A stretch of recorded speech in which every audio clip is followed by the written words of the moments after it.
In the mid-1990s, Nigerian music was at a crossroads. The music industry at this time was struggling to get an identity, and the Afrobeats to the world movement was just at an embryo stage. It seemed as though there was a void that needed to be filled, a structure that needed to be formed, an organization that had to be set up to serve as the prototype and the guidelines for others. The game needed a Moses and Aaron. Kenny Ogungbe, popularly known as Baba Kiki, and his partner, Dio Adeneye, popularly known as D1, became the Moses and Aaron that the Nigerian music industry needed. They jointly founded a record label in 1998, one that would change the game forever, a label which they named Kennis Music. Kennis Music was more than just a record label, it became a movement, a pivotal ship in moving the Nigerian music industry forward. Baba Keki and D1 before the creation of the label were music heads. They were both radio presenters, and Baba Kiki in fact was a DJ. They both hosted the music program AIT Jams, which aired on AIT in the late 90s, later becoming primetime jams on NTA. Both men have had influence on the music industry even before the label was founded. The vision of the label was obvious from the way they operated and from the artists that were signed in the early 2000s. The mission was clear. Take Nigerian music to heights that have never been reached. Create a platform for artists to express themselves and to showcase our culture to the world. Kennis Music's roster in the early 2000s was filled with the who's who of the Nigerian music industry. Artists that would go on to shape the sound and identity of the industry. The early 2000s were Kennis Music's golden era. Two-Face, now known as Two Baba, got signed to Kennis Music after he'd left the defunct Plantation Boys. Sound Sultan, Idris Abdul Karim, Tony Tetwila, LD VIP from Ghana, the late Goldie Harvey, all signed to Kennis Music. They had the nation on lock.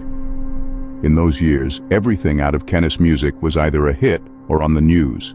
They released songs that are now generational. Two-Face's African Queen, My Car by Tony Tetwila. Mr. Lecturer by Idris Abdul Karim, Jaga Jaga by Idris Abdul Karim, just to mention some of the songs that defined the industry that came out of Kennis Music. Kennis Music also partnered with international labels like Sony Music and Universal Music, thereby contributing to the significant growth of the Nigerian music industry and its global recognition. The label's approach to marketing and distribution was way ahead of its time. From creating a strong brand identity to being one of the first Nigerian labels to embrace digital marketing, the use of social media, email marketing, and online advertising, the ways of the label were simply generational. They set the pace for other labels to follow. In terms of artist development, it is safe to say that the new age labels simply adopted the ways of Kennis Music. The label focused on building artist personas, creating a story around each artist's unique style and sound. The fans were not left out as they engaged with local communities, hosting concerts, events, and activations that connected artists with the fans. Today, labels like Mavins, YBNL dominate the music scene, but Kennis Music laid the groundwork, broke barriers, and pushed boundaries. They helped shape the music industry, inspiring a new generation of artists and executives. Kennis Music successfully managed the biggest artists in the country in the early 2000s, pushing all of them simultaneously with little or no issues. This is one thing we don't see these days, as labels only get to push one artist at the same time, while the other artists in the label suffer for it. The modern-day contract signing, which is now a method adopted by the new generation of Nigerian labels, was introduced to the industry by Kennis Music. They made artists sign proper and detailed contracts, which prevented a whole lot of drama between the record label and artists. To give a depiction of the groundwork that Kennis Music has done, and the prototype that every new music label now follows, we take an in-depth look at how they managed to sign all the big stars and manage them together. During the golden era of Kennis Music, almost all the top popping artists were signed to the label. As earlier mentioned, Two-Face, Idris Abdul Karim, Tony Tetwila, LD, were some of the biggest names in the Nigeria music industry at the time, and they were all signed to Kennis Music. Kennis made it look so easy to manage a lot of stars together. Every single artist on their roster was popping at the same time. Everyone has the liberty to do what they want, without affecting the other. Teams were created for each of the artists to manage them individually and to ensure that they were all popping. The artists, who seemed like rivals and competition to each other at the time, were signed to the same label, which is Kennis Music.